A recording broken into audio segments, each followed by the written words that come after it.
لە درنگانێکی شەودا ئاگر لەم ماڵەدا خێزانێک لە شیرینی خەودا دەسووتێنێ. 4 کەسیان گیان لە دەست دەدەن و باری تەندروستی بریندارەکانی تریش ناجێگیرە. بەداخەوە لە ڕێکەوتی 2:11 سەعات 1:30 شەو من لە خەودا بووم کاتێک ئاگداریان کردمەوە ئەو حاڵەتە ڕوویداوە. کاتێککە هاتمە خوار ئاگر بوو لەو کاتێدا من مۆبایلم لا نەبوو تەبعاً بە سویچ سارم پێ بوو لەو کاتێ هاتمە دەرێکسە بە سارەکەم هاتم بۆ داری هەریق لێرەوە نزیکە لە ماڵمانەوە لەوێ کە دوای داری هەریق من لەگەڵ خۆم هێنا ئاگرەکان کۆنتڕۆڵ کرد بەڵام بەداخەوە دوای گیان لە دەستانی لێکەوتەوە.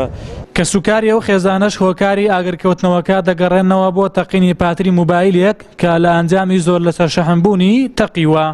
کە کەوتنەوەی ئاگرێک بوو لە بەهۆی موبایلێکەوە موبایل و ئایپادێکەوە کە دیارە پاتریەکان تەقی و لەسەر قەنەفە بوون. خانووەکە ئاگری گرتووە و لە کامدا چەند کەسێک بۆتە قوربانی تقریباً ژمارەیان 7 کەسە لە ئێستادا 4 وفاتیان کردووە بەداخەوە.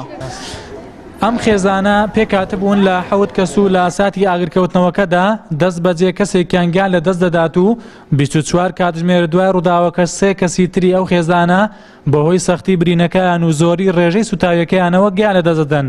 هەروەها باری تەندروستی بریندارەکانی تریش ناجێگیرە.